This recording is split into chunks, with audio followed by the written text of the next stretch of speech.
সপ্তাহ হলো দুইটা মন্ত্রণালয় দেখছি, ফলে মানে 100% সময় আর এফোর্ট দিয়ে এখানে কাজ করতে পারি নাই। তবে আপনাদেরকে কয়েকটা কথা বলতে পারি যে প্রতিদিন অ্যাভারেজে অন্তত 12 ঘন্টা কাজ করেছি। কোনো অন্যায় করি নাই, ভুল করতে পারি, যোগ্যতা আমার কম থাকতে পারে, অভিজ্ঞতা কম থাকতে পারে, কিন্তু প্রচেষ্টা কোনো কম ছিল না। আমার মন্ত্রণালয়ের জবাবদিহিতার অংশ হিসাবে আপনাদের কাছে জিনিসগুলো জানাচ্ছি। আমরা কী কী করেছি একটু মোটা দাগে বলি।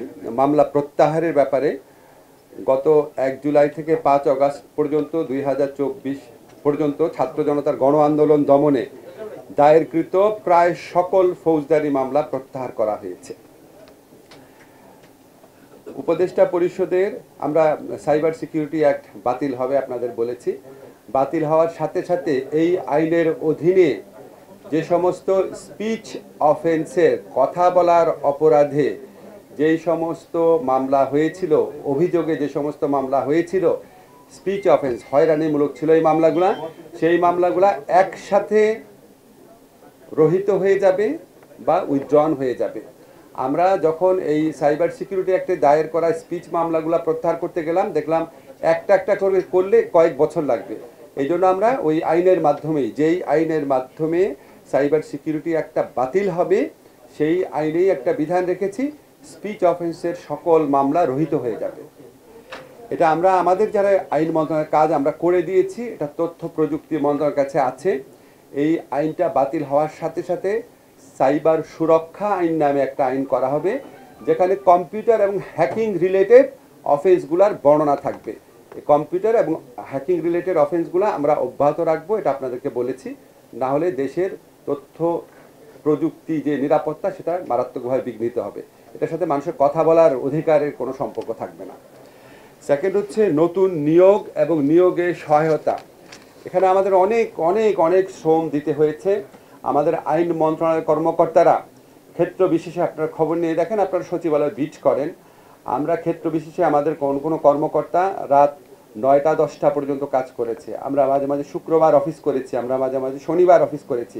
আমি আমার আইন মন্ত্রণালয়ের যত কর্মকর্তা আছেন তাদের প্রতি, সবার প্রতি ধন্যবাদ জানাচ্ছি। একটা অসম্ভব কর্মযজ্ঞ সম্পাদন করা হয়েছে, আপনারা শুনলে বুঝতে পারবেন। আমরা নিয়োগ সহায়তা বা নিয়োগের ক্ষেত্রে যে কাজগুলো করেছি একটু বলি। একটা হচ্ছে বাংলাদেশের প্রধান বিচারপতি সহ আপিল বিভাগে 5 জন বিচারপতি, হাইকোর্ট বিভাগে 23 জন বিচারপতি এবং অধস্তন আদালতে 109 জন বিচারক নিয়োগে সাচিবিক সহায়তা দেওয়া হয়েছে। বাংলাদেশের 61 জেলায় ইতিমধ্যে 4300 জন আইন কর্মকর্তা নিয়োগ প্রদান করা হয়েছে। এই যে আইন কর্মকর্তারা ছিল, তারা ফ্যাসিস্ট সরকারের আমলে নিয়োগপ্রাপ্ত ছিল এবং 5 অগাস্ট গণ অভ্যুত্থানের পর তারা অধিকাংশ 90%-এর বেশি তারা পালিয়ে গেছেন, তাদের কোনো খোঁজ খবর কিছুই নেই আর।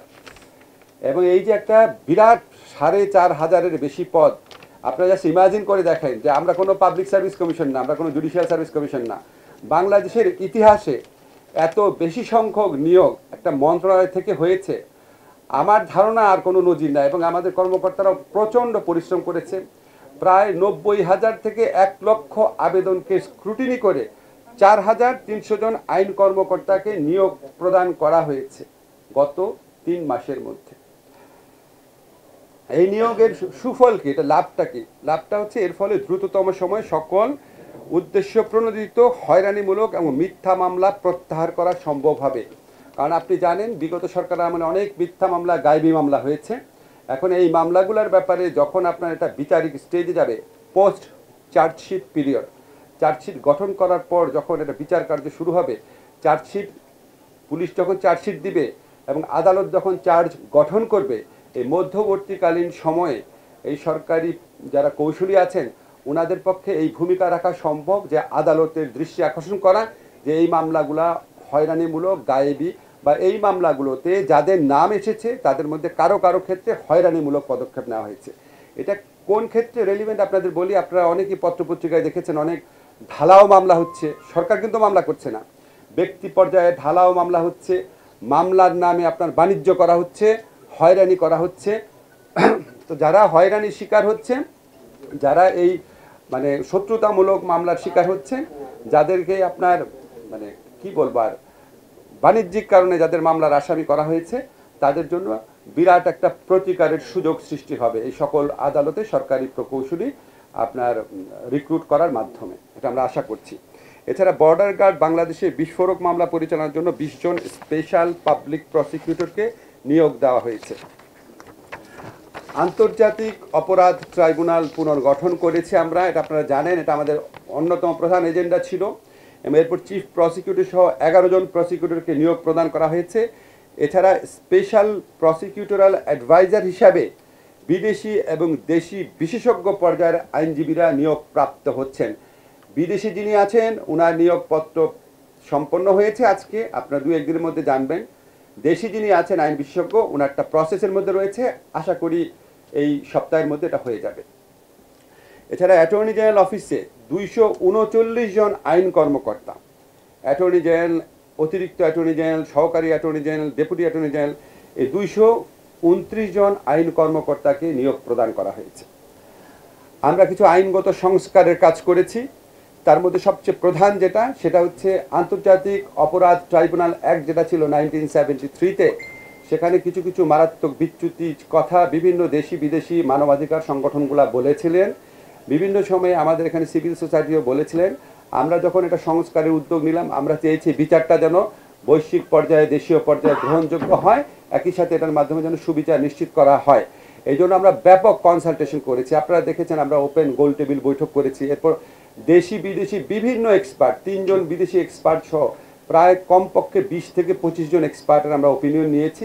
আমরা চেষ্টা করেছি একটা অসাধারণ একটা সংশোধনী করার জন্য, যেটা এই বিচারের গুরুত্ব, এই বিচারের আপনার যৌক্তিকতা, বিচারের গ্রহণযোগ্যতা অনেক বাড়িয়ে দিবে।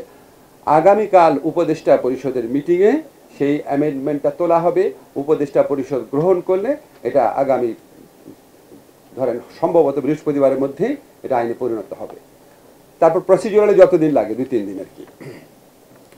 এছাড়া আমরা বিশেষ নিরাপত্তা বাহিনী সংশোধন অধ্যাদেশ 2024, জাতির পিতার পরিবার সদস্যদের নিরাপত্তা রহিতকরণ অধ্যাদেশ 2024 সহ মোট 10টি আইন প্রণয়নে ভেটিং সহযোগিতা প্রদান করেছি। এছাড়া 95টি প্রজ্ঞাপন, 33টি বৈদেশিক চুক্তি ও সমঝোতা স্মারকের ভেটিং করা হয়েছে আইন মন্ত্রণালয়ের পক্ষ থেকে। এই ভেটিংগুলোর মধ্যে, প্রজ্ঞাপনের মধ্যে একটা কথা উল্লেখ করে বুঝতে পারবেন যে 11টা যে সংস্কার কমিশন হয়েছে, এই পুরা জিনিসটার ভেটিং আমরা আইন মন্ত্রণালয় থেকে করেছি। এছাড়া আমরা কিছু নতুন আইন প্রণয়নের উদ্যোগ নিয়েছি। একটা তো আপনাদের বলেছি যে সাইবার সিকিউরিটি অ্যাক্ট বাতিল করে সাইবার সুরক্ষা আইন যেটা করা হবে, সেটা ড্রাফটটা আমরা করে দিয়েছি। এই ড্রাফটটা আমরা তথ্য প্রযুক্তি মন্ত্রণালয়ে পাঠাবো, ওনারা যদি কোনো ইনপুট দেন তারপরে এটা খুব অচিরেই এটাকে আপনার জারি করার ব্যবস্থা নেওয়া হবে। এছাড়া আমরা একটা খুব বড় পদক্ষেপ নিতে যাচ্ছি, এটা হচ্ছে হাইকোর্ট বিভাগ এবং আপিল বিভাগে বিচারক নিয়োগ নিয়ে। আপনারা জানেন বিভিন্ন সময় সরকারের আমলে অনেক অভিযোগ উত্থাপিত হতো। এটাকে অ্যাড্রেস করার জন্য আমরা একটা আইন প্রণয়নের চেষ্টা করছি। এ ব্যাপারে পরামর্শ নেওয়ার জন্য আমি আমাদের বিচার বিভাগীয় সংস্কার কমিশনের কাছেও গিয়েছিলাম, ওনারাও আমাদের সাহায্য করছেন। এমনকি আমাকে প্রধান বিচারপতি জানিয়েছেন যে ওনাদেরও একটা উদ্যোগ রয়েছে এই ধরনের একটা আইন করার জন্য, যাতে আমরা উচ্চ আদালতে নিরপেক্ষ, যোগ্য, দক্ষ, সৎ বিচারক পাই। এটা আপনারা নিশ্চয়ই জানেন, উচ্চ আদালতে যদি আমরা এই ধরনের বিচারক পাই, তাহলে রুল অফ ল প্রতিষ্ঠার ক্ষেত্রে, মানবাধিকার বাস্তবায়নের ক্ষেত্রে অনেক বড় ভূমিকা ওনারা রাখতে পারবেন। এই আইনটা নিয়ে আমাদের অনেক উচ্চাকাঙ্ক্ষা রয়েছে। এই আইনটা আই বিলিভ সম্ভবত সপ্তাহ 2-এর মধ্যে আমরা করে ফেলতে পারবো। পরবর্তী নিয়োগ, শুধু এটা বলে দিই আপনাদের, পরবর্তীতে হাইকোর্টে যে নিয়োগ হবে নতুন বিচারক, ওনারা এই আইনের মাধ্যমে হবেন, কারো আপনার পছন্দ, রেকমেন্ডেশন এসবের ভিত্তিতে না। দুর্নীতি প্রতিরোধ কার্যক্রমের অংশ হিসাবে আমরা বিচারক, রেজিস্ট্রেশন বিভাগের কর্মকর্তা, আইন মন্ত্রণালয় এবং এর অধীন দপ্তর সংস্থার কর্মচারীদের পরিবারের সদস্য সহ অর্জিত সম্পদের হিসাব বিবরণী সংগ্রহ করেছি। বর্তমানে হিসাব বিবরণীগুলো যাচাই বাছাই কার্যক্রম চলমান রয়েছে। গুম বিরোধী সনদ যেটা রয়েছে, ওটা অনুসমর্থন এবং কমিশন গঠন করার ক্ষেত্রে আমরা প্রয়োজনীয় সকল সহযোগিতা প্রদান করেছি। এবং এই কনভেনশনটা যখন র্যাটিফাই করা হয়, আমাদের পক্ষ থেকে রিসার্চ করেছি, ওপিনিয়ন দিয়েছি, পররাষ্ট্র মন্ত্রণালয়কে যতটুকু পারা যায় সাহায্য সহযোগিতা আমরা প্রদান করেছি। আর গুম হওয়া ব্যক্তিদের সন্ধান এবং গুমে জড়িত ব্যক্তিদের বিরুদ্ধে আইনগত ব্যবস্থা গ্রহণের সুপারিশ প্রণয়নের জন্য যেহেতু তদন্ত কমিশন হয়েছে, এই তদন্ত কমিশনের যে এনাবেলিং যে লটা, সেটা সম্পূর্ণভাবে আমরা আইন মন্ত্রণালয়ের পক্ষ থেকে প্রিপেয়ার করেছি। এবং এই কমিশনকে আমরা সাচিবিক সহযোগিতাও প্রদান করছি আইন মন্ত্রণালয়ের পক্ষ থেকে। এছাড়া সংস্কার কমিশন যে গঠন করা হয়েছে, এর মধ্যে বিচার বিভাগ প্রতিষ্ঠার লক্ষ্যে যে বিচার বিভাগ সংস্কার কমিশন গঠন করা হয়েছে, এই সংস্কার কমিশন সাথে বলেছি, আমরা মিটিং করেছি এবং ওনাদের সাথে আমরা সহযোগিতা করছি যাতে খুব দ্রুত বিচার বিভাগীয় সংস্কার কমিশনে একটা খুব মানে এফিশিয়েন্ট একটা রিপোর্ট প্রডিউস করা যেতে পারে। যতটুকু সহযোগিতা চাচ্ছেন ওনারা আমরা করছি। এছাড়া সংবিধান সংস্কার কমিশন, নির্বাচন সংস্কার কমিশন এবং বিচার বিভাগীয় সংস্কার কমিশন, এই তিনটা কমিশন গঠনে প্রয়োজনীয় সহযোগিতা প্রদান এবং এই কমিশনগুলোকে সকল প্রকার সাচিবিক সহযোগিতা আমাদের মন্ত্রণালয়ের পক্ষ থেকে দেওয়া হচ্ছে। বিচার ব্যবস্থা এবং রেজিস্ট্রেশন কার্যক্রম ডিজিটালাইজেশন করার জন্য মডেল ই-কোর্ট স্থাপন এবং ডিজিটাল সাব রেজিস্ট্রি অফিস স্থাপনের সিদ্ধান্ত গ্রহণ করা হয়েছে। এই সম্পর্কিত 2টি প্রকল্প অনুমোদনের জন্য চূড়ান্ত পর্যায়ে রয়েছে। আমাদের অনেক বড় একটা প্রত্যাশা রয়েছে স্থায়ী অ্যাটর্নি সার্ভিস প্রতিষ্ঠা। এই যে আপনার পিপিজিপি ওনারা যে নিয়োগ হন, ওনারা যেন একটা কম্পিটিটিভ পরীক্ষার মধ্যে দিয়ে নিয়োগ হন, এটার লক্ষ্যে আমরা একটা আইন প্রণয়নের সিদ্ধান্ত নিয়েছি। কাজ খুবই অল্প এগিয়েছে, বাট এটা আমরা সর্বোচ্চ চেষ্টা করব এই আইনটা যেন আমরা এই বছরের মধ্যে করে যেতে পারি। এছাড়া আমরা আরও অনেক ধরনের কাজ করি, সেটা আসলে আপনাদের মানে বলে বোঝাতে পারবো না, কিছু কিছু বিবরণ দিই। যুদ্ধাপরাধী আদালতের যে ভবনের কাজ তদারকি আপনারা নিজেরা দেখেছেন, আমি অলরেডি নিজে পার্সোনালি 3 বার ফিজিক্যালি ইন্সপেকশনে গিয়েছি, সার্বক্ষণিকভাবে যোগাযোগ রাখছি। এগুলি তো আপনার ধরেন মানে আমাদের বিচার প্রক্রিয়াকে দ্রুততর করার ক্ষেত্রে এবং সবার বিল্ডিংটার ক্ষেত্রে, সেখানে আমি অবশ্যই অত্যন্ত শ্রদ্ধার সাথে পূর্তমন্ত্রী আদিলুর রহমান খান ওনার ব্যক্তিগত ইনিশিয়েটিভ, ব্যক্তিগত তদারকির কথা স্মরণ করি। বাট আমরা ওনাদের সাথে থেকেছি পুরো কাজটা সম্পন্ন করার ক্ষেত্রে। বিভিন্ন কমিশনে লোক নিয়োগের যে আইনগত দিক পর্যালোচনা, ধরেন পাবলিক সার্ভিস কমিশনে বা নির্বাচন কমিশনে নিয়োগের প্রক্রিয়াটা কী হবে, এই সম্পূর্ণ আইনগত পর্যালোচনাগুলো আমরা করে দিই যে কোনো নতুন নিয়োগের ক্ষেত্রে। জুলাই শহীদ ফাউন্ডেশনের গঠনতান্ত্রিক যে দলিল, সেটা আমরা প্রণয়ন করে দিয়েছি জুলাইয়ের স্পিরিটকে ধরে রাখার জন্য। জুলাই গণ অভ্যুত্থানে আমাদের ছাত্র জনতা যারা নিহত হয়েছেন, যারা আহত হয়েছেন, ওনাদের স্পিরিটকে ধারণ করার জন্য এই জুলাই ফাউন্ডেশন গঠন করা হয়েছে এবং ওনাদেরকে যারা চিকিৎসা সহযোগিতা দেওয়ার জন্য এবং আর্থিক আপনার ক্ষতিপূরণের মতোই ওনাদের যে লস হয়েছে এটা তো ক্ষতিপূরণ দিয়ে হবে না, এটা পুরা প্রক্রিয়াটা দেখাশোনা করছে জুলাই শহীদ ফাউন্ডেশন। এটার দলিল আমরা প্রণয়ন করে দিয়েছি। এরকম আরও অনেক কিছু কাজটা যাচ্ছে।